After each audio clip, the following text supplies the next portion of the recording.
बरसात बना लो, एक लंबी रात बना लो, अपने जज्बात बना लो जाना। मुझको अल्फाज बना लो, दिल की आवाज बना लो, गहरा सा राज बना लो जाना। नशा हूँ मैं, बहकने दो मेरे कातिल, मुझे जीने का हक तो दो। मुझको बरसात बना लो, एक लंबी रात बना लो, अपने जज्बात बना लो जाना।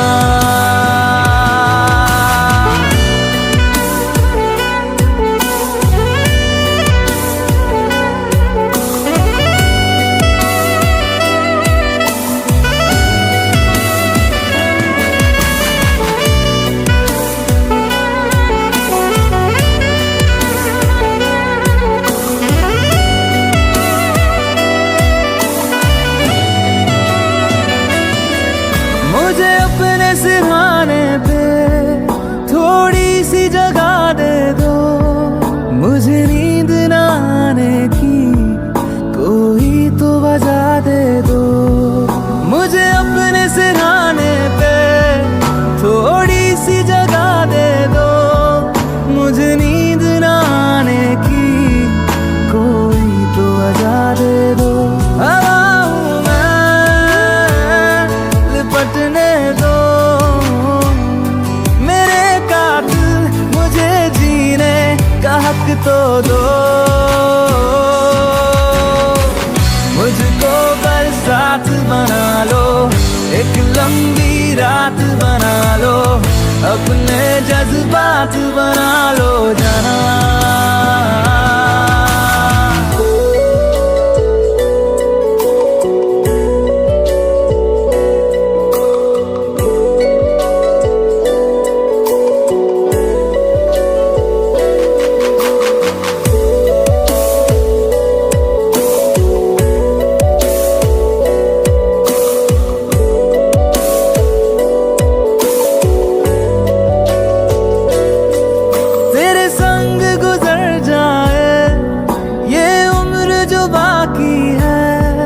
हंस दो ना जरा खुल के, काहे की उदासी है। तेरे संग गुजर जाए ये उम्र जो बाकी है, हंस दो ना जरा खुल के, काहे की उदासी है। सुबह हूँ मैं, आने दो मेरे कातिल, मुझे जीने का हक तो दो।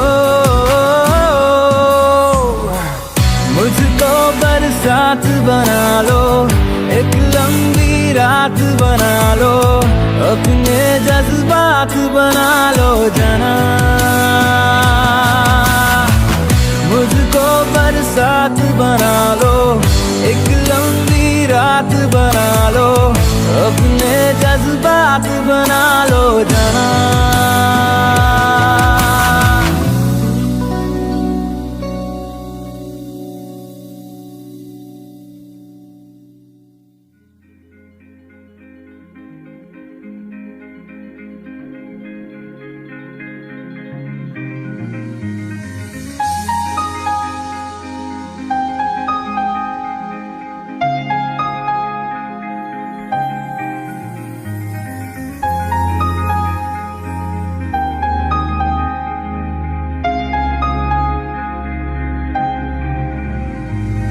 कैसे कहूँ इश्क में तेरे कितना हूँ बेताब मैं,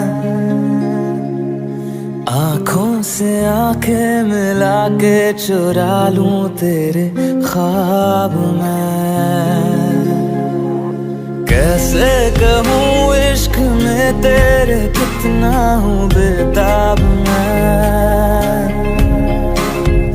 आँखों से आंखें मिला के चुरा लूं तेरे ख्वाब मैं।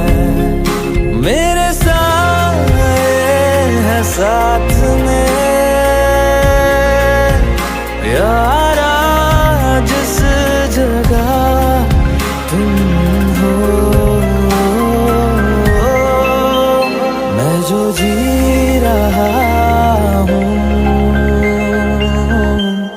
वजह तुम हो, वजह तुम हो। मैं जो जी रहा हूँ, वजह तुम हो, वजह तुम हो।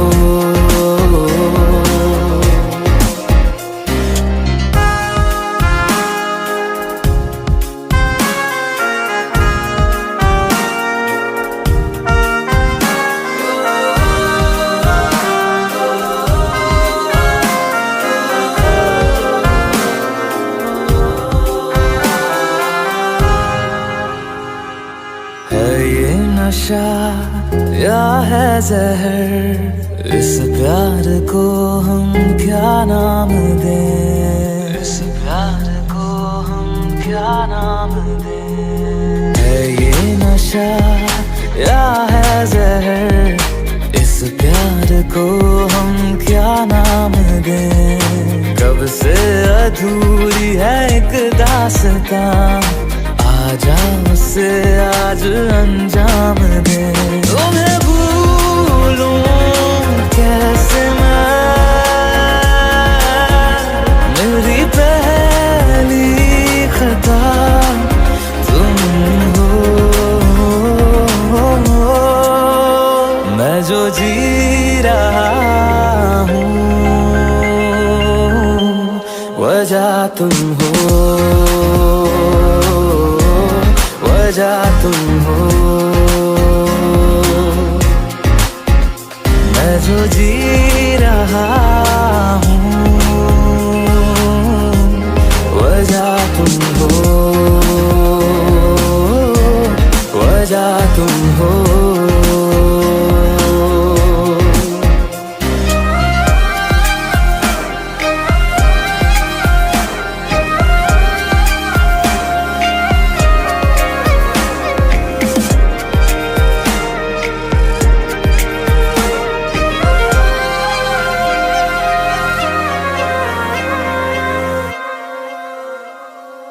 क्या जाने तू मेरे इरादे, ले जाऊंगा सांसें चुरा के, सांसें चुरा के। क्या जाने तू मेरे इरादे, ले जाऊंगा सांसें चुरा के। दिल कह रहा है गुनहगार बन जा, बड़ा चैन है इन गुनाहों से आगे। मैं गुमशुदा सी रात हूँ, मेरी खुशनुमा सुबह तुम हो। मैं जो जी रहा हूँ, वजह तुम हो, वजह तुम हो। मैं जो जी रहा हूँ, वजह तुम हो, वजह तुम हो, वजह तुम हो, वजह तुम हो।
मोहब्बत करूँ ना, मैं डूब न जाऊं कहीं, वापस किनारे पे आना, मैं भूल न जाऊं कहीं। देखा जब से चेहरा तेरा, मैं तो हफ्तों से सोया नहीं। बोल दो ना जरा दिल में जो है छिपा, मैं किसी से कहूँगा नहीं। बोल दो ना जरा दिल में जो है छिपा, मैं किसी से कहूँगा नहीं, मैं किसी से कहूँगा नहीं।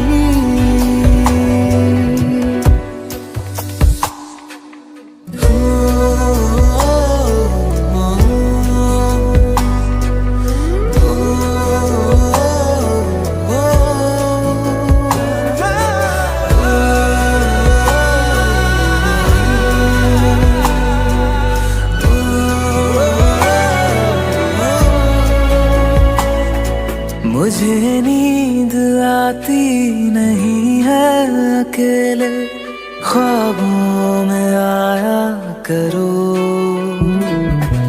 नहीं चल सकूंगा तुम्हारे बिना मैं, मेरा तुम सहारा बनो। एक तुम्हें जाने के अलावा और कुछ हमसे होगा नहीं। बोल दो ना जरा दिल में जो है छिपा, मैं किसी से कहूँगा नहीं। बोल दो ना जरा दिल में जो है छिपा, मैं किसी से कहूँगा नहीं, मैं किसी से कहूँगा नहीं।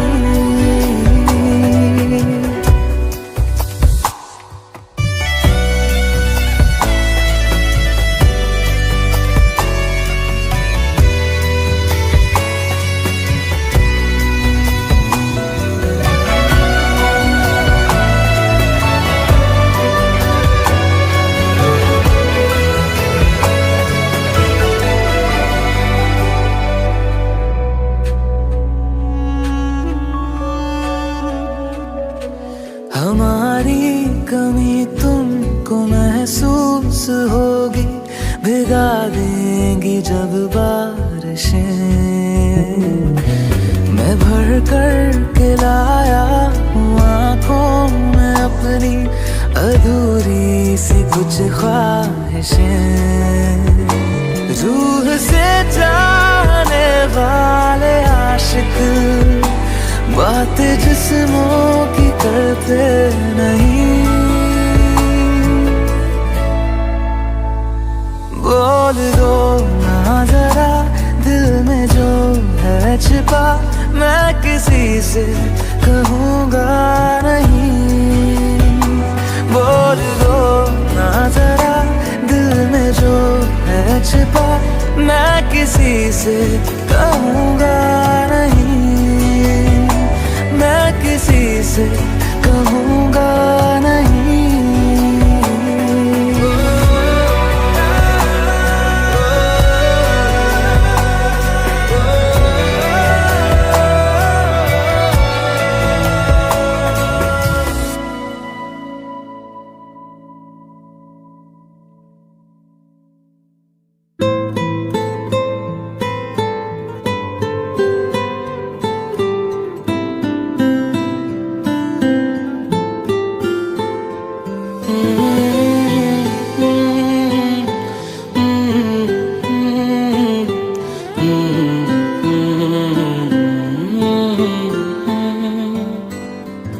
एक चीज चन्ना तेरे बाद रह गई, खो गया है तू, तेरी याद रह गई। करना मैं की इस बस दिल दा मेरे, सांसें तो मेरी तेरे नाल रह गई। ऐसे क्यों बदल गया, क्या कोई है मिल गया, दिल पूछता है क्या कहूँ। टुटे टुटे ख्वाबा विच दिसदा है तू, मैनू छड्ड अज कल किसदा है तू। तेरे बाजू मेरा कोई और ता नहीं, हाल मेरा के क्यों नहीं पुछदा है तू।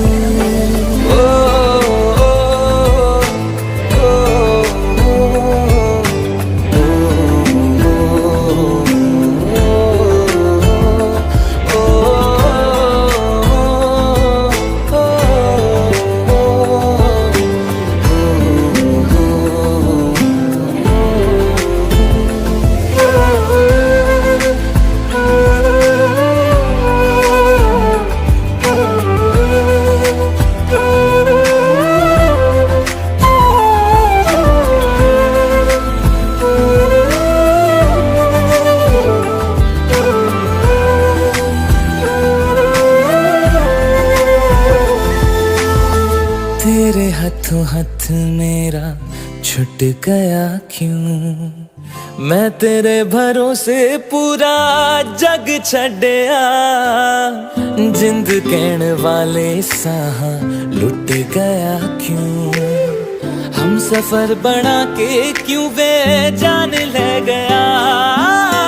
रोज रोज ना रुला, कर दे मेरा फैसला, आधे मन से कैसे मैं जीऊं। टुटे टुटे ख्वाबा विच दिसदा है तू, मैनू छड्ड अज कल किसदा है तू। तेरे बाजू मेरा कोई और ता नहीं, हाल मेरा के क्यों नहीं पुछदा है तू।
हुआ है आज पहली बार जो ऐसे मुस्कुराया हूँ, तुम्हें देखा तो जाना ये कि क्यों दुनिया में आया हूँ।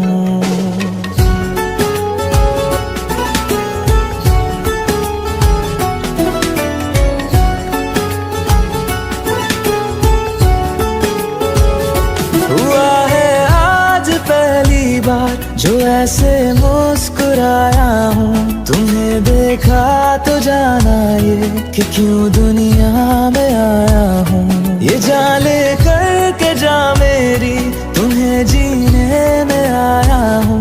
मैं तुमसे इश्क करने की इजाजत रब से लाया हूँ।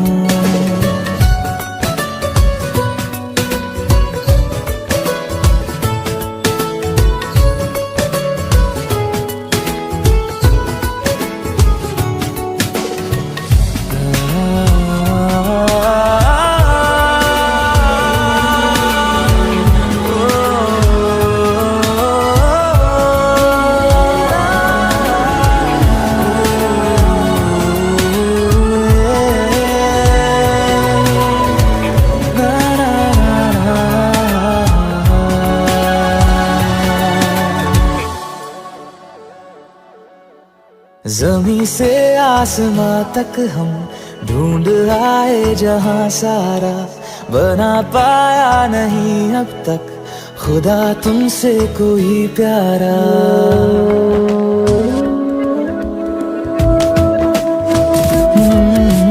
जमीन से आसमां तक हम ढूंढ आए जहां सारा, बना पाया नहीं अब तक खुदा तुमसे कोई प्यारा।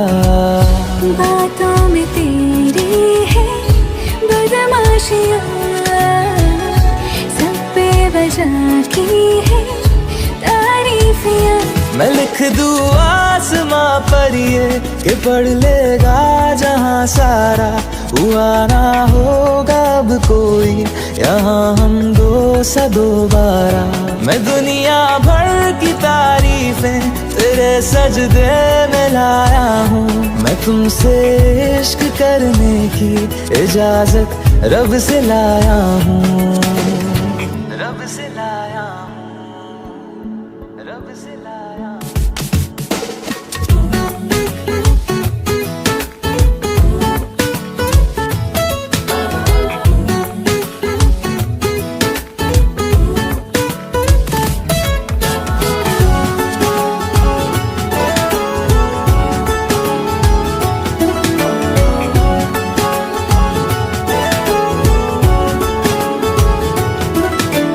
तू है जो रूबरू मेरे, बड़ा महफूज रहता हूँ, तेरे मिलने का शुक्राना खुदा से रोज करता हूँ।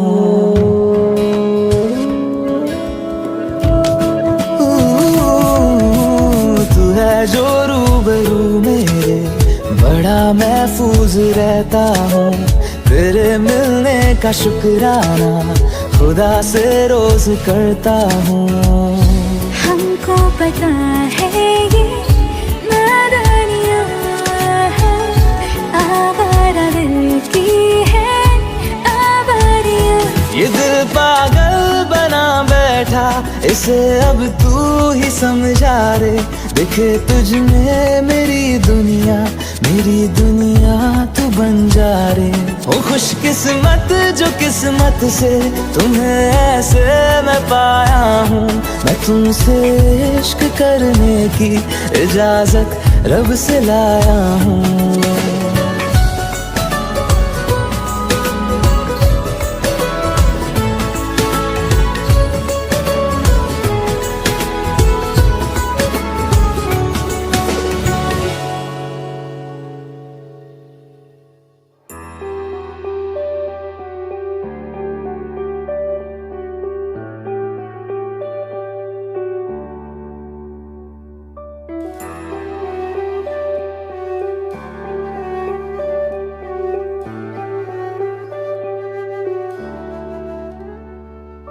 आहटे कैसी है आहटे, सुनता हूँ आजकल है दिल बता। दस्तके देते हैं दस्तके, क्यों अजनबी से पल है दिल बता। कुछ तो है जो नींद आए कम, कुछ तो है जो आंखें हैं नम, कुछ तो है जो तू कह दे तो हंसते हंसते मर जाए हम।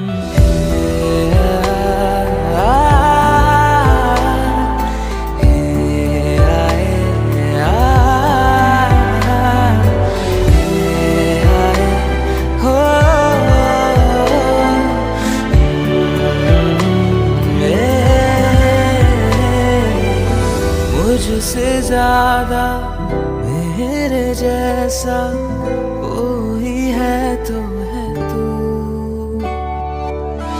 फिर ना जाने दिल मेरा क्यों तुझको ना दे सकूं।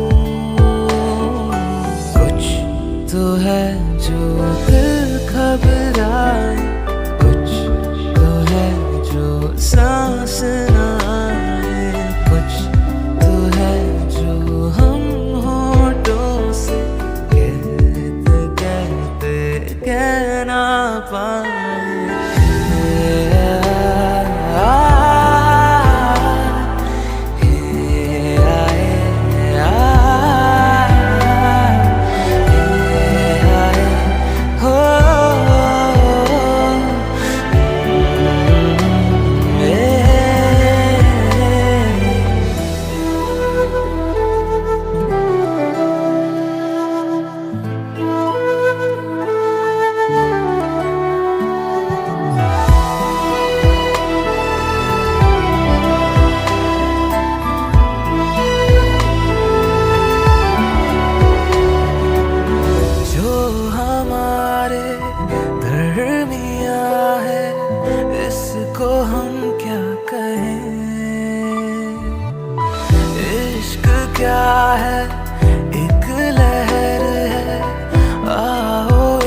The night sea is calm enough to deceive.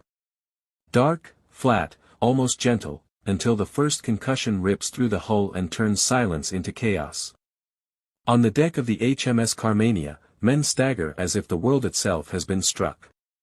A violent shudder runs through iron and bone alike. Somewhere below, metal screams as it tears. Somewhere above, a lookout grips the rail, knuckles white, eyes fixed on a shape emerging from the darkness. There is no warning shot. No heroic charge. Only confusion, fog, and the sudden understanding that the enemy is already too close. Oil smoke burns the throat. Steam hisses from ruptured pipes. The deck tilts just enough for boots to slip, for balance to fail. Orders are shouted, then shouted again, lost in the wind and the growing thunder of gunfire. A young sailor drops to one knee, palms pressed against the deck, feeling the vibration of engines still fighting, still pushing, even as the ship begins to suffer wounds it cannot hide. Below decks, lights flicker. A mug rolls across a table and shatters. A letter, half-written, slides from a bunk and disappears into shadow. Men glance at one another, searching faces for certainty that no one possesses. The smell of hot metal mixes with salt and smoke. Someone whispers a prayer without realizing it. Outside, the sea reflects muzzle flashes like broken stars. The Carmania answers with her own guns, each blast echoing across the water, each recoil shivering through her frame. She was never meant for this kind of war, not built for it, not armed for it, but tonight, history has demanded something else. And in the space between seconds, between impact and realization, lives are already being decided. Some men will survive this night carrying memories they will never escape. Others will be claimed quietly, without witness, swallowed by steel and sea. The world will move on. The records will thin. And the story of what truly happened aboard the HMS Carmania will begin to fade, unless we listen closely enough to hear it still breathing beneath the waves. Chapter 1, A Civilian Ship Thrown into War.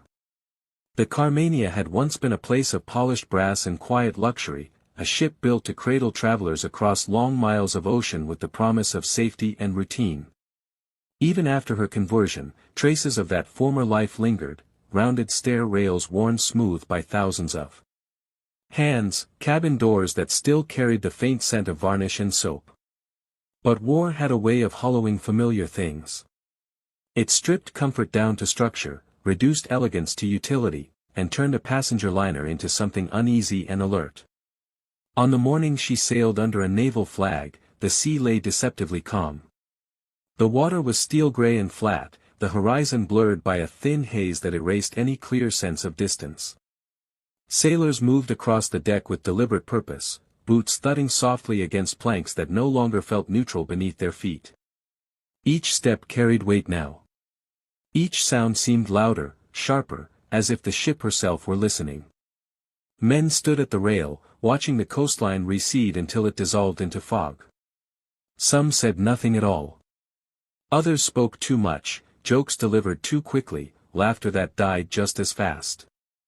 A young signalman folded a letter and slid it into his jacket pocket, fingers lingering on the paper for a moment longer than necessary. He didn't reread it. He already knew every word by heart. Below decks, hammocks swayed gently with the motion of the sea. The smell of oil and fresh paint hung in the air, mingling with salt and damp wool. Guns, newly installed and unfamiliar, loomed where deck chairs once sat.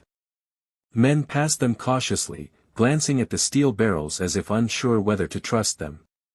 These were not the tools they had trained with in peacetime drills.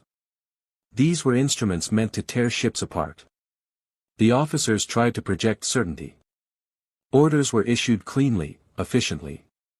But even they felt the shift, the subtle tension of knowing that the Carmania was not a warship by nature. She was fast, yes. Strong enough, perhaps. But she carried no armor worthy of the sea's new violence. Her hull, built for speed and comfort, would not forgive mistakes. As the day wore on, watches rotated. The sea remained empty. Too empty. Lookouts strained their eyes, scanning the horizon until it ached. Fog thickened and thinned in slow, breathing waves, swallowing sound, distorting distance. A funnel coughed out smoke that flattened against the sky, leaving a bitter taste in the mouth of anyone downwind. In the late afternoon, a murmur passed along the deck. A shape, dark and angular, had been sighted through the haze. Men moved instinctively, hands finding rails, posts, the edges of gun mounts. Someone swallowed hard. Someone else crossed himself without thinking. The Carmania altered course slightly, engines pushing her forward with steady insistence. The vibration traveled up through the soles of boots, into calves, into chests. The ship felt alive beneath them, powerful, eager, unaware of what waited ahead. The shape grew clearer. Another vessel. Armed. Watching. Time stretched thin. Every second seemed suspended, heavy with unspoken questions. Was this an encounter or an ambush? A test or a death sentence? The men aboard the Carmania held their breath collectively, listening to the creak of rigging, the distant churn of water against steel. Then the first shot shattered the illusion of calm. The explosion cracked across the sea, violent and sudden, followed by the whine of metal tearing into flesh and structure. The deck jolted.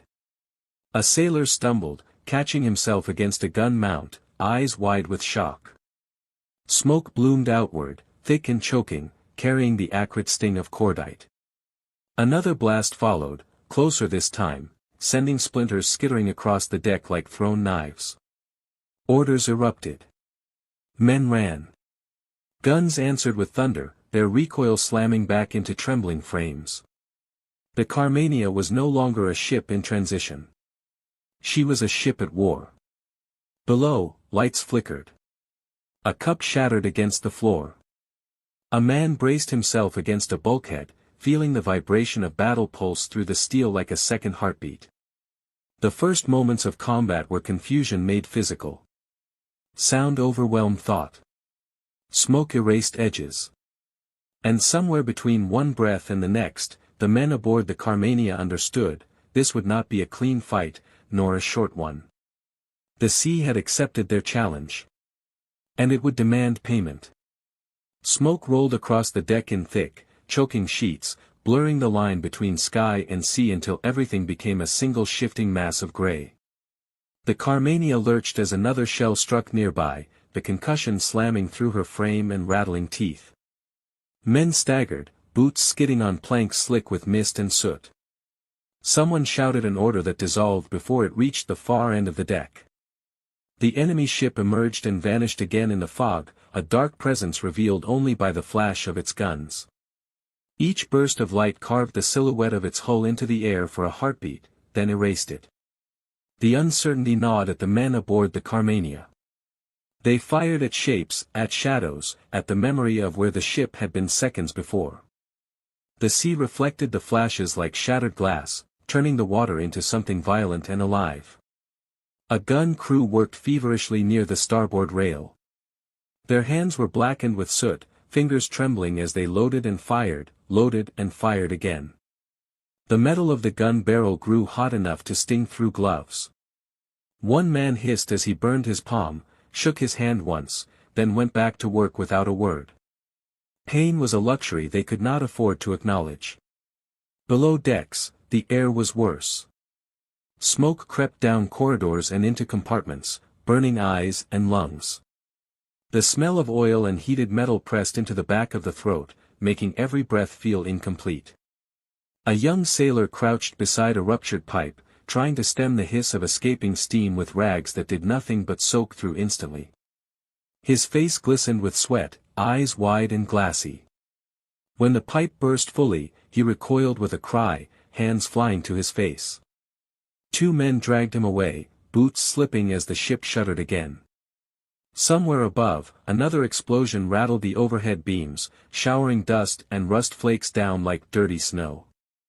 The Carmania groaned under the strain, a long, low sound that seemed to come from her very bones. On the bridge, officers shouted into speaking tubes, voices hoarse with urgency. Orders overlapped, collided, or repeated. Course adjustments were made by instinct now, guided by brief glimpses of the enemy through the fog. The ship surged forward, engines pounding steadily, determined to close distance even as shells screamed past. A shell struck closer this time. The impact threw a man from his feet, slamming him against a bulkhead with sickening force.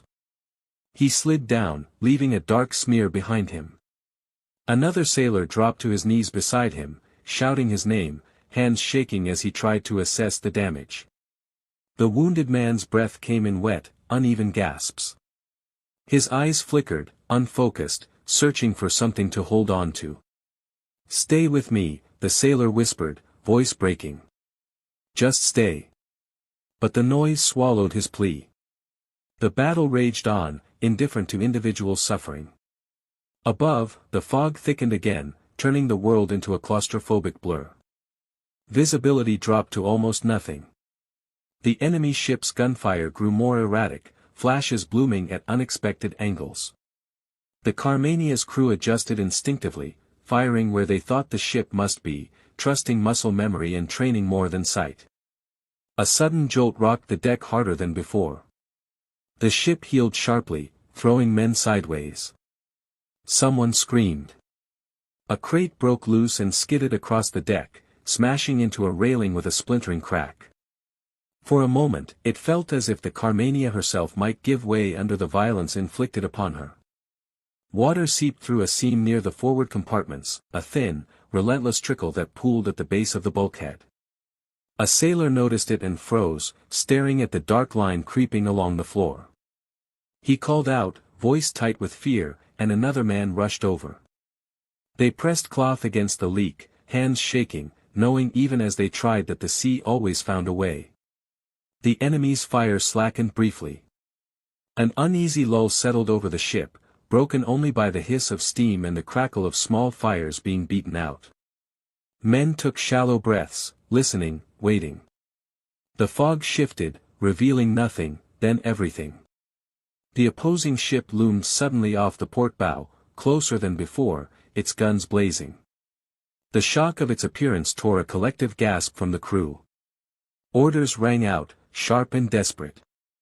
The Carmania answered with a full broadside, the recoil shuddering through her frame like a violent heartbeat. The impact was devastating. Flames erupted along the enemy's deck, briefly illuminating figures scrambling amid smoke and debris. For a fleeting moment, triumph flickered, then vanished as another shell slammed into the Carmania, tearing into her superstructure with brutal force. The ship reeled. Men were thrown flat. Smoke surged anew, thicker than ever, swallowing sound and sight. Somewhere in the chaos, a man cried out for his mother. Another whispered a prayer so softly it was lost to the wind. The Carmania pressed on, battered and burning, her civilian heart forced into the rhythm of war. She had crossed a threshold now, past preparation, past illusion. There would be no turning back. Only endurance. Only consequence. The fog thinned just enough to reveal the damage, and then thickened again, as if ashamed to linger. The Carmania steamed forward through smoke and drifting debris, her once clean lines now scarred and blackened. Paint blistered along the superstructure. Shattered wood littered the deck. The smell of burned cordite and hot oil clung to everything, seeping into clothes, hair, skin, into memory. Men moved more slowly now. Not from hesitation, but from exhaustion that had already sunk deep into muscle and bone. Hands trembled as they reloaded guns. Voices came out hoarse, scraped raw by shouting over explosions. A sailor leaned briefly against a bulkhead, forehead pressed to the cold steel, drawing in a long breath that shook despite his effort to steady it. Then he pushed himself upright and returned to his station. The enemy ship was still there, damaged, burning, but stubbornly alive. Each exchange felt closer, more intimate, as if the fog had forced the two vessels into a narrow, unavoidable corridor of fate. Gunfire thundered again, the concussions punching through chests and ears. The Carmania answered, her guns roaring back, each blast echoing across the water like an accusation hurled into the void. Below decks, the wounded began to accumulate. A makeshift space had been cleared, though nothing about it resembled a hospital. Men lay on the deck or propped against bulkheads, faces pale, eyes glassy. One clutched his arm where blood soaked through hastily wrapped cloth. Another stared at the ceiling, lips moving silently, replaying moments only he could see. The air was thick with the metallic scent of blood and the sharp sting of disinfectant poured too quickly, too generously. A young sailor knelt beside a wounded friend, holding his hand. The injured man's grip tightened suddenly, nails biting into flesh.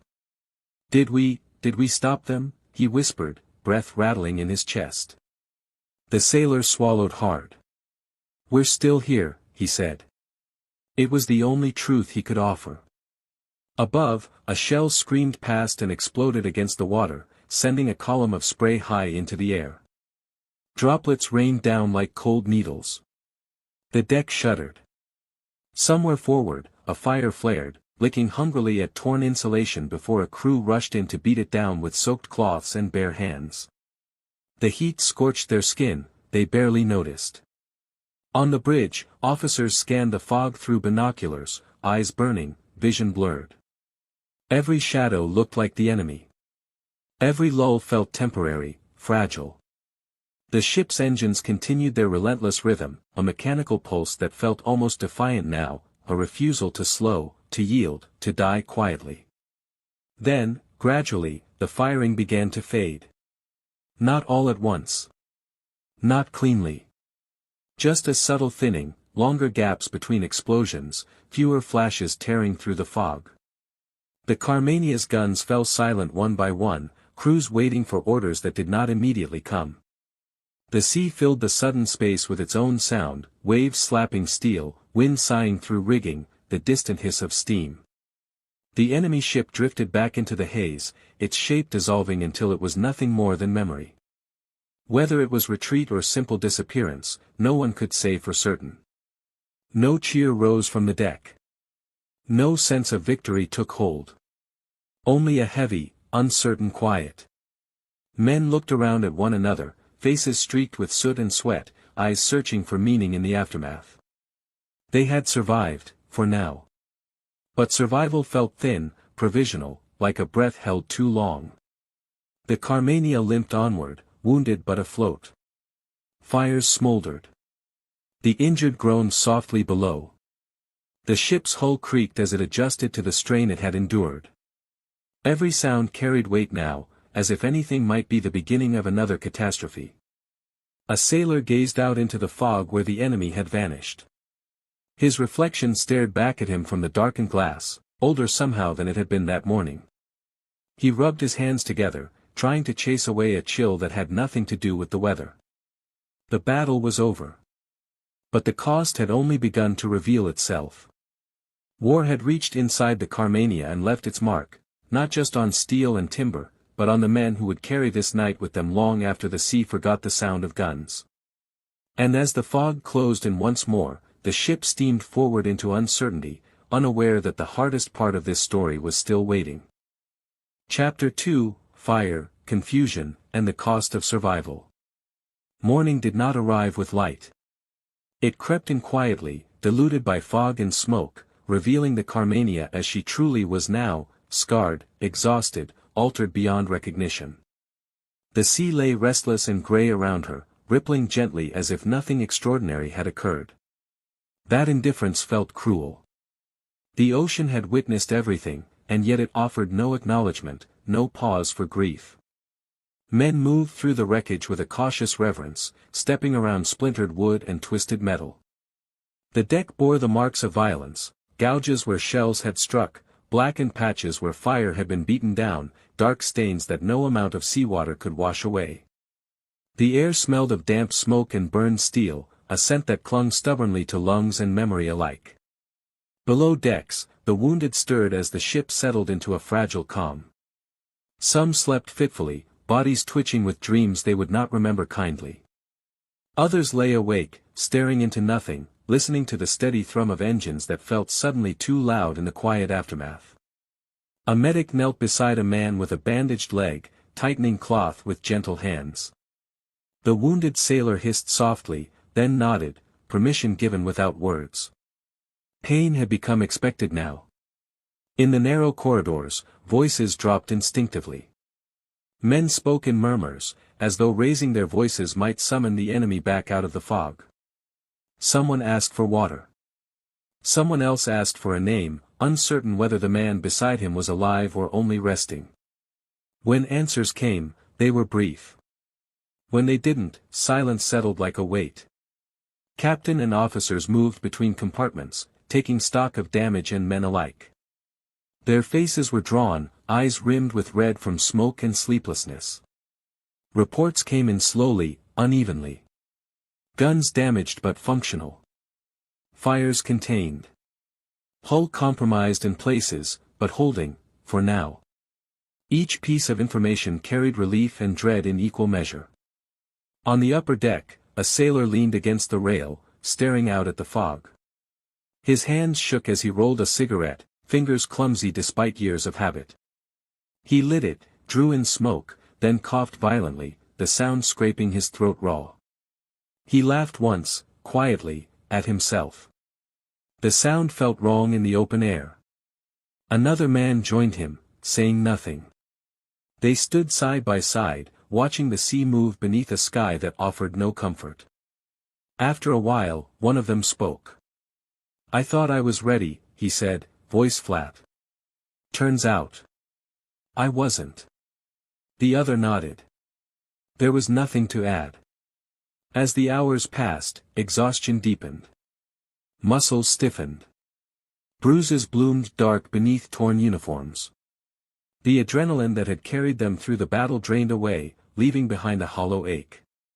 Men found places to sit, on coils of rope, on steps, on the deck itself, and closed their eyes, even as the ship continued onward. Sleep came in fragments, haunted by the echo of explosions and the flash of guns through fog. The Carmania steamed forward, slower now, careful. Every vibration felt amplified.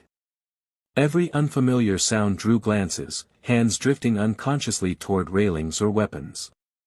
Trust, in the ship, in the sea, in the idea of safety, had been damaged along with the hull. Below, a wounded sailor woke suddenly, gasping, eyes wild. He reached out, grasping at air. Another man was there instantly, pressing a hand to his shoulder, murmuring steady reassurances until the panic ebbed. The wounded man swallowed hard, ashamed, then nodded his thanks. No one spoke of it again. This was the cost that did not appear in reports. The cost measured in trembling hands, in voices that hesitated before speaking, in the way eyes flinched at sudden noise. The battle had ended, but it had left something unfinished behind it, an unease that clung as tightly as smoke. As the fog thinned slightly, revealing open water ahead, the men of the Carmania understood something without saying it aloud. Survival was not the end of the story. It was the beginning of what they would have to live with. By midday, the fog began to loosen its grip, thinning into ragged veils that revealed stretches of gray sea. Sunlight filtered through in pale bands, touching the Carmania without warmth, without comfort. The ship looked older in the light, every scar more visible, every bent railing a reminder of how close she had come to breaking apart. Men squinted against the brightness, blinking as if waking from a long, violent dream. Work resumed with a quiet urgency. Damage control teams moved methodically, their movements precise but weary. Steel plates were inspected, seams checked, leaks marked and shored. Hammers rang out in dull, echoing beats that traveled through the hull like a pulse. Each strike was measured, careful, no one wanted to stress the ship further. The smell of oil lingered everywhere, thick and persistent, mixing with the tang of seawater and burned paint. Below decks, the wounded were shifted and reassessed. A man with his arm bound tightly winced as he was helped upright, teeth clenched, breath hissing between them. Another stared at his hands as if seeing them for the first time, flexing fingers slowly, confirming they still belonged to him. A medic murmured instructions, voice calm, practiced, as he cleaned a wound that refused to stop bleeding. The cloth turned dark almost instantly. In a cramped corner near the forward compartments, two sailors sat shoulder to shoulder on an overturned crate. Neither spoke. One kept rubbing his palms against his trousers, over and over, as if trying to scrub away something invisible. The other watched him, then gently placed a hand over the restless motion. The gesture was small, almost awkward, but it worked. The hand stilled. Up on deck, an officer gathered a small group to account for the missing. Names were spoken aloud, each one landing heavily in the quiet air. Some were answered with a soft, "Here." Others were met with nothing at all. When the list ended, no one rushed to fill the silence. It stretched, fragile and raw, until the officer cleared his throat and dismissed the men. The sea rolled on, indifferent. A lookout called down from his post, not in alarm, but to report open water ahead. The sound of his voice carried farther than expected, clear and human against the vastness. For a moment, something like relief stirred. The sense of immediate danger had passed. The guns were quiet. The enemy was gone. And yet, no one celebrated. Men leaned on rails, gazing out across the water, lost in thoughts they did not yet have words for. Some replayed moments from the fight in relentless loops, the flash of a gun, the scream of metal, the sight of a man falling. Others felt only a numb heaviness, a dull ache where adrenaline had once burned hot. The body remembered even when the mind tried to move on. A sailor stood alone near the stern, fingers tracing a scorch mark along the railing. He remembered leaning there only hours before, heart pounding, convinced he would not see another sunrise. Now the mark was cool beneath his touch, just another scar among many. He wondered if anyone back home would ever understand what that mark meant. In the mess area, food was served, simple, unremarkable, but few had much appetite. Men picked at bread, sipped tea that tasted faintly of smoke. Conversation was subdued, drifting toward safer topics and then falling silent again. Someone mentioned the weather. Someone else nodded, grateful for something ordinary to acknowledge. As afternoon deepened, fatigue settled in fully. Shoulders slumped. Movements slowed. The ship's engines continued their steady rhythm, a constant reminder that forward motion was still possible, that they were still afloat. That sound, more than anything, grounded them. Captain and officers met briefly, conferring in low tones. Decisions were made about course and speed, about repairs and rest. The ship would continue on. There was no turning back now, no place for lingering. The world expected the Carmania to return as if nothing had happened, to fold this night into a report, a paragraph, a footnote. But among the crew, the truth lingered unspoken, something fundamental had shifted. They had crossed an invisible line, from preparation into reality, from expectation into consequence. The war was no longer an abstract idea carried in orders and headlines. It had weight. It had faces. As evening approached, the light softened, stretching long shadows across the deck. The fog stayed away, replaced by a clearer sky that felt almost intrusive. Men watched the sun sink toward the horizon, its reflection trembling across the water. It was beautiful. That, too, felt wrong. Night would come again. And with it, memory. The Carmania pressed on through the fading light, carrying not just her crew and her scars, but the quiet knowledge that survival had changed them in ways they were only beginning to understand. Night returned with a different weight than before. It no longer arrived as a threat waiting beyond the fog, but as a quiet reckoning. The sky darkened gradually, stars appearing one by one above a sea that had resumed its endless, indifferent rhythm. The Carmania cut through the water steadily, her engines humming with a restrained resolve, as though even the machinery had learned caution. Lanterns were lit along the deck, their soft glow settling into familiar corners. The light felt smaller now. More fragile. Shadows stretched and clung to bulkheads, gathering where damage had been repaired but not forgotten. Men moved more slowly, their steps careful, almost reverent, as if the ship itself were something wounded that needed gentler handling. Below decks, sleep came unevenly. Some men collapsed into exhausted stillness, bodies surrendering at last. Others lay awake, staring at low ceilings, listening to the creak of steel and the slap of water against the hull. Every unfamiliar sound tugged at them, sharp and insistent. A sudden hiss of steam drew someone upright in panic before they realized it was only a valve adjusting. Embarrassed breaths followed. No one laughed. In one compartment, a sailor sat on the edge of his bunk, holding a photograph between his fingers. The edges were bent, the surface smudged with soot. He traced the outline of a face he loved, memorizing it again in the lantern light. Around him, the ship breathed, slow, measured, alive. He folded the photograph carefully and slipped it back into his pocket, pressing it flat against his chest as if anchoring himself to something solid. On deck, a small group gathered near the rail, drawn by the quiet rather than conversation. They stood shoulder to shoulder, gazing out at the dark water. The sea reflected starlight in broken fragments, impossible to hold in one place.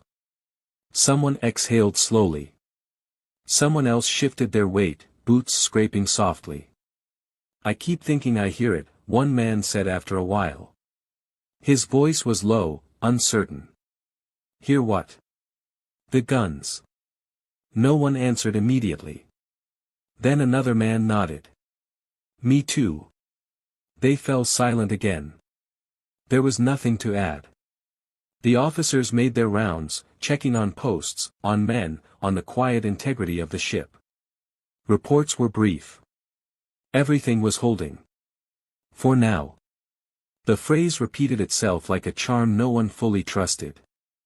As the night deepened, the sea grew calmer, its surface smoothing into a dark, rolling plain. The Carmania moved through it with a subdued grace, her earlier violence giving way to something closer to fatigue. She carried her scars without complaint, her hull creaking softly as it adjusted to the strain. In the engine room, the heat remained intense. Sweat clung to skin despite the cool air above. The rhythm of pistons and gears was hypnotic, steady enough to soothe. Men worked in silence, communicating through nods and gestures, conserving words. The ship needed them awake. Present. Reliable. Above, a sailor leaned against a bulkhead and closed his eyes for a moment. Just a moment. The vibration of the ship traveled through his back, grounding him. When he opened his eyes again, he felt steadier, tethered to something real. Near midnight, the wind shifted slightly, carrying with it the clean scent of open water. The smell of smoke had faded at last, replaced by salt and cold. It felt like a small mercy. Captain and officers paused briefly on the bridge, looking out across the dark expanse ahead. There were no lights on the horizon. No movement. Just the vastness of the sea and the quiet assurance of forward motion. Whatever came next would come. Tonight, at least, they would hold.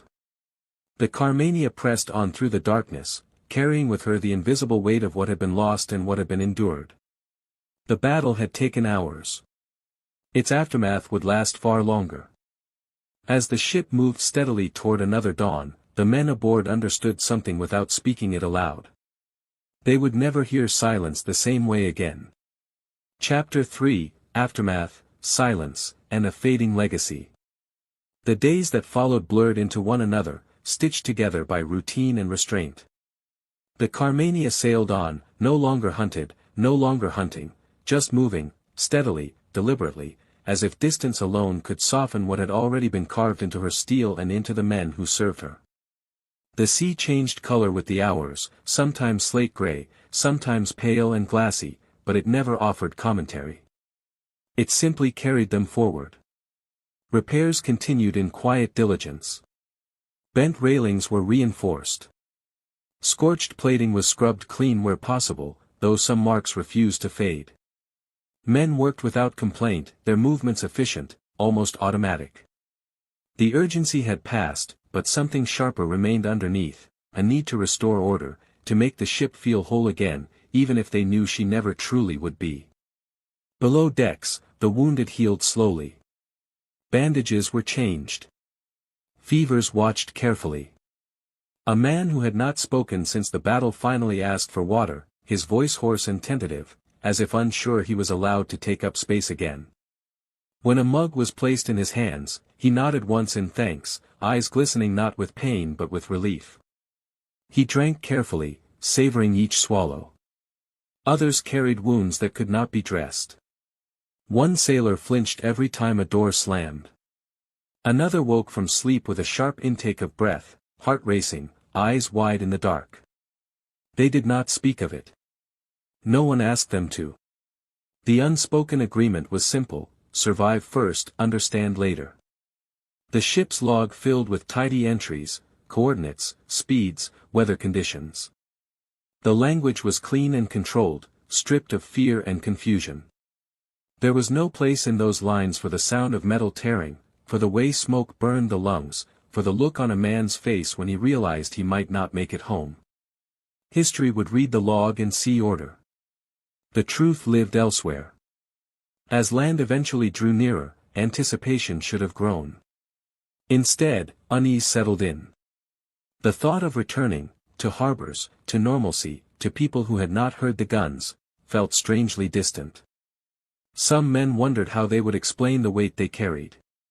Others suspected they never would. One evening, a sailor stood at the rail watching seabirds circle in the distance, their cries sharp and ordinary. He remembered watching birds like this on voyages before the war, when they had meant proximity to land, to warmth, to rest.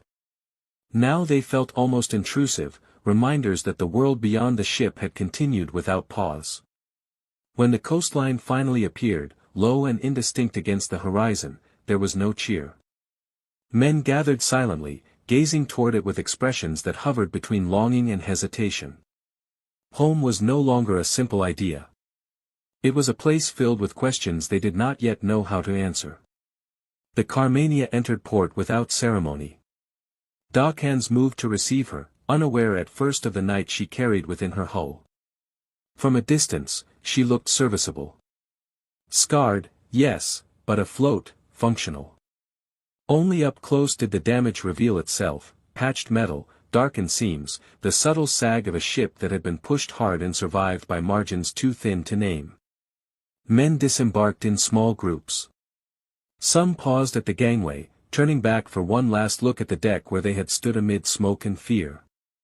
A few touched the rail absently, fingers brushing the cool steel as if committing it to memory. Others walked on without looking back at all. News of the engagement spread quickly, but not deeply. Headlines reduced it to strategy and outcome. A brief encounter. A successful defense. Damage sustained. Casualties minimal. Words that sat neatly on a page, unable to convey the cost of trembling hands or sleepless nights. The Carmania would sail again. Her name would appear in records, then recede. New ships, new battles, new losses would demand attention. The men who had stood on her decks that night would disperse, some to other vessels, some back to civilian lives forever altered. And slowly, quietly, the memory of what happened would begin to fade. Not because it mattered less, but because silence has a way of settling in where stories are not told. In the weeks that followed, the Carmania became a footnote moving steadily toward obscurity. Repairs were logged, commendations discussed, procedures reviewed.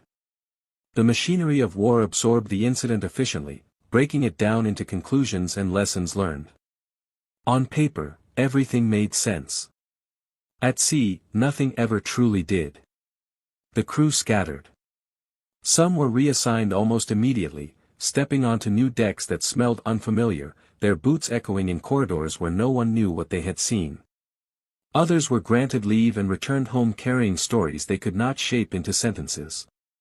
Families noticed the change first, the way conversations stalled, the way eyes drifted toward windows when the house grew quiet, the way sleep became shallow and easily broken. A sailor sat at a kitchen table, hands wrapped around a mug gone cold, listening to his mother speak about ordinary things. Weather. Neighbors. News from down the road. He nodded at the right moments, smiled when expected. But beneath the rhythm of her voice, he heard something else, the thunder of guns, the hiss of steam, the deep groan of a ship under strain. When a plate clattered accidentally to the floor, he flinched hard enough to spill his drink. No one said anything. The silence was kind, but it cut all the same. Others tried to speak and found the words inadequate. How do you explain the smell of burned metal? The way fog can erase distance until danger feels intimate. The precise sound a shell makes when it tears into steel. They learned quickly that listeners wanted endings, clear victories, clean survival. The truth resisted that shape. Back at sea, the Carmania sailed on under new orders, her scars slowly blending into the wear of service. Fresh paint dulled the worst of the marks. Replaced plating shone briefly, then weathered. To unfamiliar eyes, she became just another armed cruiser, functional, unremarkable. But for those who had been there, the ship remained layered with ghosts. A man assigned to her months later would pause near a bulkhead without knowing why. Another would sense unease at a particular corner of the deck, unaware that someone had fallen there, that blood had once darkened the planks. Ships remember even when records do not. They carry impressions in steel and rivet, in the way they creak under pressure. Official histories mentioned the engagement briefly. Dates. Coordinates. Names of vessels involved. A paragraph, sometimes less. The emphasis lay on outcome, not experience. On strategy, not fear. On success, not cost. With each retelling, the edges smoothed further, until the event became something distant and abstract. Time did the rest. Years passed. New conflicts claimed attention. New ships took the spotlight. The men who had fought aboard the Carmania aged, some quietly, some with difficulty. A few kept journals, scribbling fragments late at night, sensations rather than narratives. The vibration of the deck. The color of the sea under firelight. The way silence felt afterward. Others burned their notes, unwilling to preserve what they wanted desperately to forget. Occasionally, at reunions or chance encounters, the subject surfaced. A glance exchanged. A half-finished sentence. A nod heavy with shared understanding. They did not need to explain. Memory filled the gaps effortlessly. The Carmania herself would not survive forever. Like all ships, she was bound to time and tide. Eventually, she would be scrapped, her steel cut apart and repurposed, her name removed from active lists. No ceremony would mark the end of her service. No crowd would gather to mourn the passing of a vessel that history had already set aside. And yet, something remained. In the quiet moments, when fog rolled in unexpectedly, when the sea lay too calm, when a sudden sound echoed too sharply, those who had been there felt it return. Not as terror, but as presence. A reminder that they had stood at the edge of something immense and survived by chance as much as courage. The tragedy of the Carmania was not that she was forgotten. It was that forgetting came so easily. And that only a few still carried the weight of what it meant to remember. Years later, the sea would look the same. That was perhaps the cruelest truth of all. The Atlantic continued its endless motion, gray and indifferent, rising and falling beneath skies that forgot names as easily as they formed clouds. Ships crossed the same waters where the Carmania had fought for her life, their wakes cutting clean lines through history without pause or awareness. No marker floated there. No monument rose from the waves. Only water, restless, patient, unburdened by memory. For those who survived, remembrance arrived without invitation. A certain quality of fog could still tighten the chest. The smell of hot oil could still pull the mind backward, instant and merciless. Some men avoided the sea altogether after the war, choosing land and silence over the risk of hearing echoes they could not outrun. Others returned again and again, drawn by something they did not fully understand, a need to face the same horizon and prove, quietly, that it no longer held power over them. But the past was not so easily dismissed. One former sailor, now gray-haired, stood at a harbor rail decades later, watching a liner depart. The ship's engines rumbled softly, controlled, confident. Passengers waved from the deck, laughter drifting faintly across the water. For a moment, he saw another ship overlaid atop it, smoke-stained, shaking under gunfire, men braced against steel as the world came apart around them. He blinked, and the image dissolved. The harbor remained. The present reasserted itself. He rested his hands on the rail until the tremor passed. History, when it remembered the Carmania at all, did so briefly. A line in a book.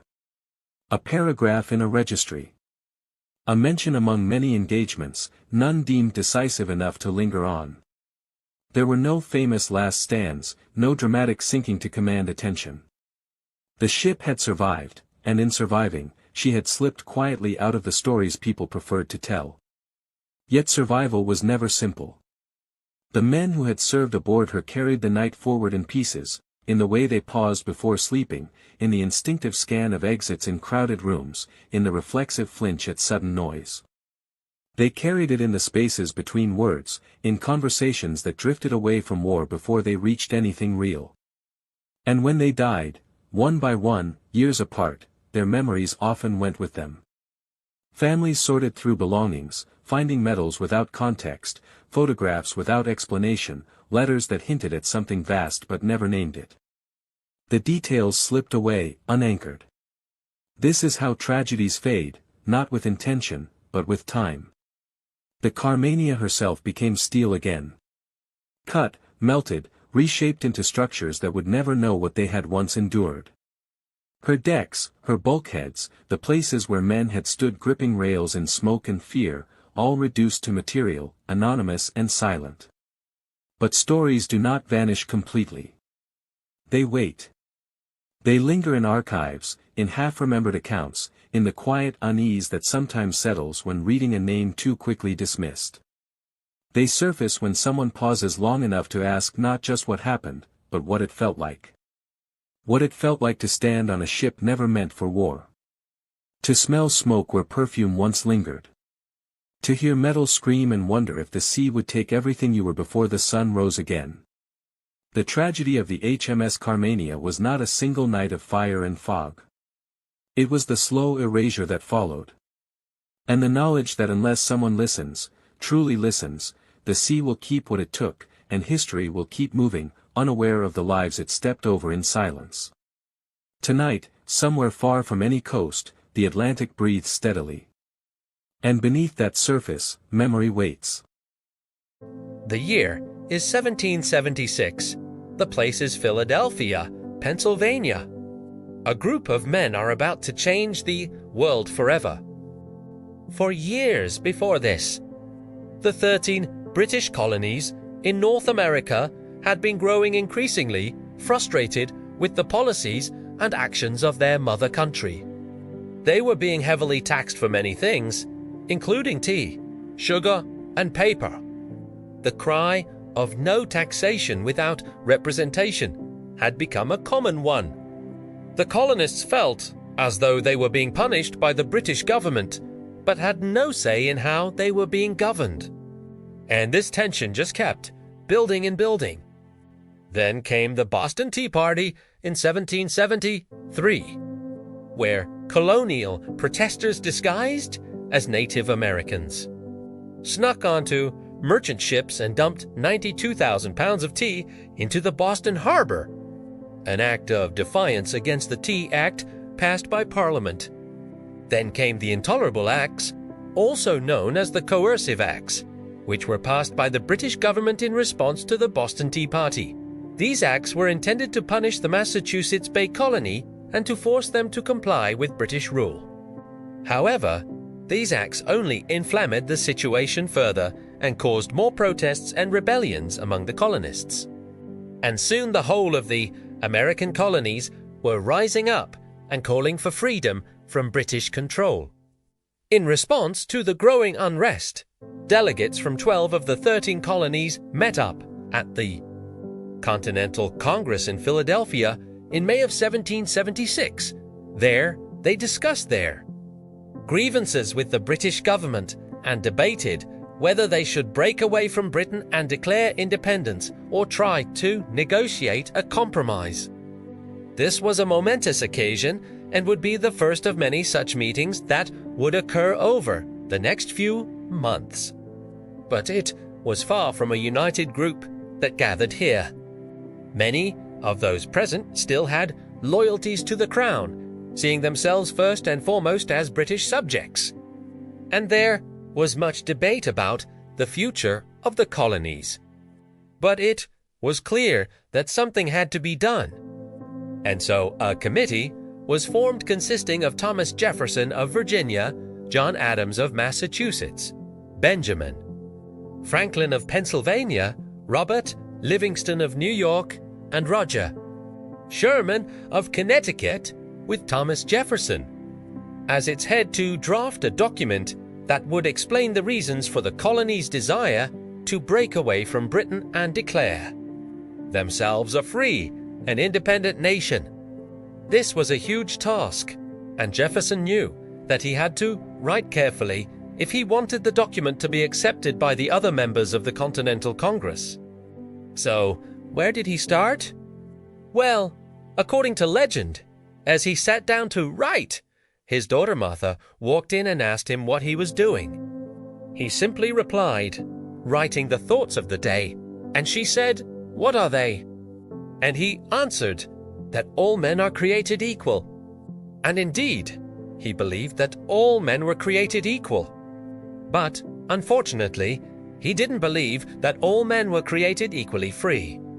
Jefferson himself was a slave owner, and the original draft of the Declaration contained several references to slavery. In fact, in an earlier draft he wrote, "We hold these truths to be self-evident, that all men are created equal, and that they are endowed by their Creator with certain unalienable rights, that among these are life, liberty, and the pursuit of happiness. That to secure these rights, governments are instituted among men, deriving their just powers from the consent of the governed. That whenever any form of government becomes destructive of these ends, it is the right of the people to alter or to abolish it and to institute new government." Notice anything missing? Yep, that's right. This early draft of the Declaration had the infamous line, "All men are created equal." But in later drafts, that line and others like it were removed. Why were they removed? Well, there are a few theories. The most popular one is that it was done to ensure that all 13 colonies would sign off on the document. At the time, the issue of slavery was a very divisive one, and many of the southern colonies relied heavily on the institution of slavery. By removing the references to slavery, Jefferson and the other members of the committee were able to create a document that all 13 colonies could agree on, thereby ensuring that they would all sign off on it. And that's why, my friends, the line "all men are created equal" was removed from the Declaration of Independence. But it wasn't just that. There were many other changes made to the document before it was finally adopted. For example, in an earlier draft Jefferson had written, "He has excited domestic insurrections amongst us, and is giving the of war to savage and barbarous nations, whose total want of civilization is a savage and barbarous excuse for the most inhuman and bloody purposes." As you can see, Jefferson clearly identifies Native Americans as savage and barbarous, a reflection of the views held by many colonists at the time. However, when the final draft was presented to the Continental Congress, that language had been toned down. Instead, it simply read, "He has excited domestic insurrections amongst us and is carrying on a war with us." This change was made in order to appease the Iroquois Confederacy, who were at the time still officially neutral in the conflict between the colonies and Britain. But who knows? Maybe they too were tired of being called savages. Another change made to the document was the removal of a section that criticized King George III, In the original draft, Jefferson had written, "He has abdicated government here by declaring us out of his protection and waging war against us." This section was seen as too inflammatory, and it was feared that if it remained in the document, it would cause the king to retaliate against the colonies even more harshly, so it was removed in the final draft. But despite these changes, the Declaration of Independence was still a radical document. It went against everything that the world had known for hundreds of years. The idea that people were born with natural rights that governments could and take away was a new one. And the idea that they had the right to overthrow their government if it became tyrannical was even more radical. But in the end, it was these very ideas that made the Declaration of Independence so powerful. It was a document that spoke to the aspirations of people everywhere, and it continues to inspire people today.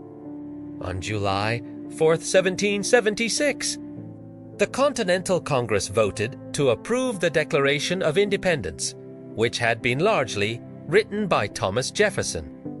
Bells were rung, bonfires were lit, and celebrations broke out across the colonies. But, as the colonists knew, the hard fighting was just beginning. The Revolutionary War would rage on for another 7 years, and the path to victory was far from certain. But thanks to the Declaration of Independence, the colonists had something to fight for, a vision of a new nation based on the principles of liberty and equality. But while the Declaration of Independence is a powerful symbol of freedom, it's important to remember that the truth is often more complicated than the words on a page. Yes, the document proclaimed that all men are created equal, but as we've seen, that simply wasn't true. At the time, there were many people in America who were not considered equal under the law, including African Americans, women, and Native Americans. And it's important to remember that the Declaration of Independence was a product of its time. The ideas expressed in it were the ideas of the Enlightenment, an intellectual movement that emphasized reason and individual rights. But the people who were espousing those ideas weren't always willing to apply them to everyone. Despite this, the Declaration of Independence remains an important document, not just for Americans, but for people all over the world. It's a symbol of the potential for humanity to create a better world, a world based on freedom and equality. And while we may never fully realize the ideals of the Declaration, we can still strive to make it a reality. And if you want to learn more about the Declaration of Independence, check out the additional resources. Thanks for watching. The year is 1776. The place is Philadelphia, Pennsylvania. A group of men are about to change the world forever. For years before this, the 13 British colonies in North America had been growing increasingly frustrated with the policies and actions of their mother country. They were being heavily taxed for many things, including tea, sugar, and paper.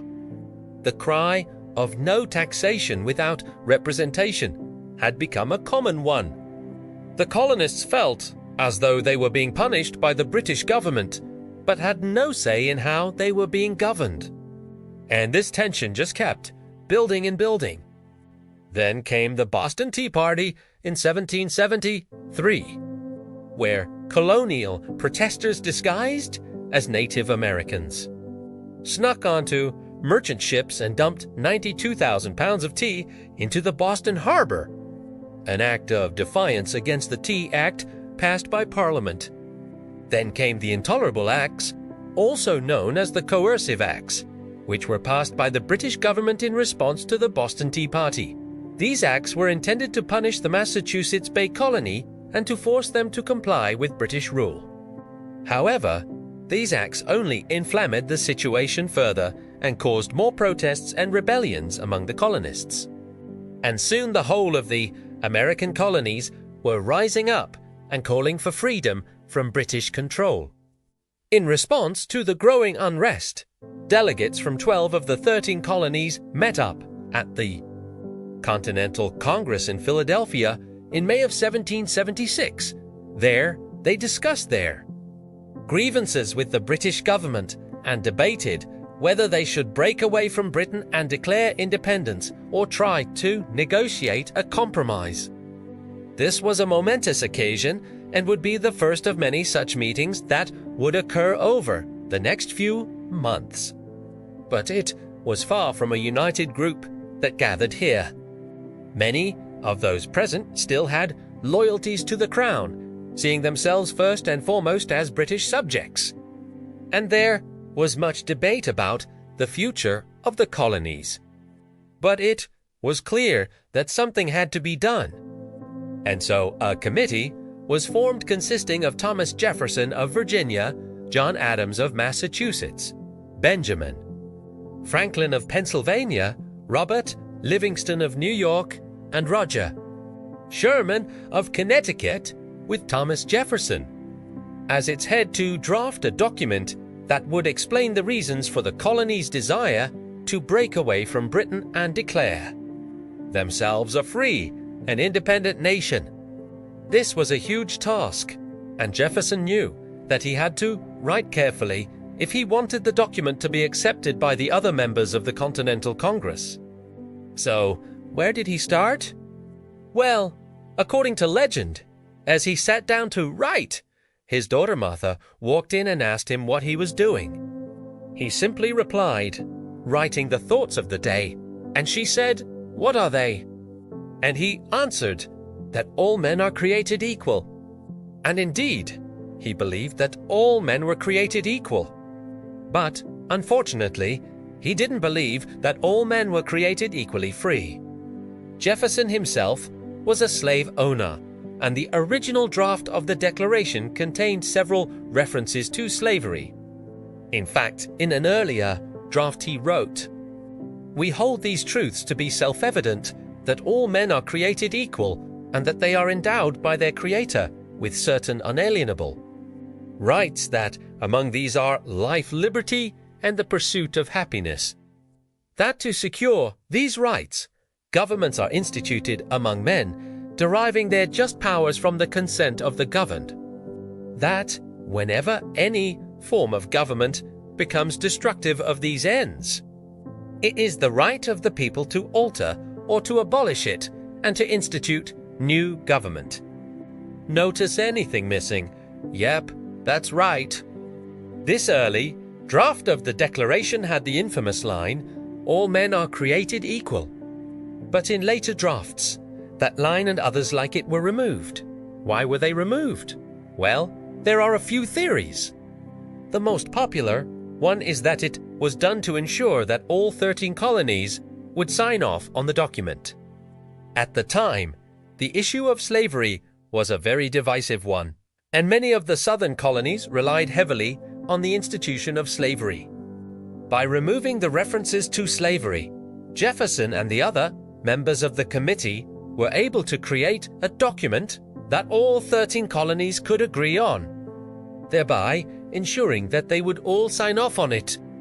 And that's why, my friends, the line "all men are created equal" was removed from the Declaration of Independence. But it wasn't just that. There were many other changes made to the document before it was finally adopted.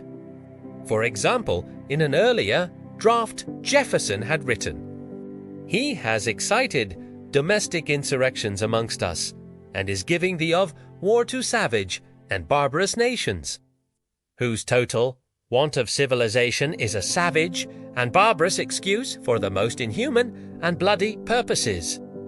As you can see, Jefferson clearly identifies Native Americans as savage and barbarous, a reflection of the views held by many colonists at the time. However, when the final draft was presented to the Continental Congress, that language had been toned down. Instead, it simply read, "He has excited domestic insurrections amongst us and is carrying on a war with us. This change was made in order to appease the Iroquois Confederacy, who were at the time still officially neutral in the conflict between the colonies and Britain. But who knows? Maybe they too were tired of being called savages. Another change made to the document was the removal of a section that criticized King George III. In the original draft, Jefferson had written, "He has abdicated government here by declaring us out of his protection and waging war against us." This section was seen as too inflammatory, and it was feared that if it remained in the document, it would cause the king to retaliate against the colonies even more harshly, so it was removed in the final draft. But despite these changes, the Declaration of Independence was still a radical document. It went against everything that the world had known for hundreds of years. The idea that people were born with natural rights that governments could and take away was a new one. And the idea that they had the right to overthrow their government if it became tyrannical was even more radical. But in the end, it was these very ideas that made the Declaration of Independence so powerful. It was a document that spoke to the aspirations of people everywhere, and it continues to inspire people today. On July 4th, 1776, the Continental Congress voted to approve the Declaration of Independence, which had been largely written by Thomas Jefferson. Bells were rung, bonfires were lit, and celebrations broke out across the colonies. But, as the colonists knew, the hard fighting was just beginning. The Revolutionary War would rage on for another 7 years, and the path to victory was far from certain. But thanks to the Declaration of Independence, the colonists had something to fight for, a vision of a new nation based on the principles of liberty and equality. But while the Declaration of Independence is a powerful symbol of freedom, it's important to remember that the truth is often more complicated than the words on a page. Yes, the document proclaimed that all men are created equal, but as we've seen, that simply wasn't true. At the time, there were many people in America who were not considered equal under the law, including African Americans, women, and Native Americans. And it's important to remember that the Declaration of Independence was a product of its time. The ideas expressed in it were the ideas of the Enlightenment, an intellectual movement that emphasized reason and individual rights. But the people who were espousing those ideas weren't always willing to apply them to everyone. Despite this, the Declaration of Independence remains an important document, not just for Americans, but for people all over the world. It's a symbol of the potential for humanity to create a better world, a world based on freedom and equality. And while we may never fully realize the ideals of the Declaration, we can still strive to make it a reality. And if you want to learn more about the Declaration of Independence, check out the additional resources. Thanks for watching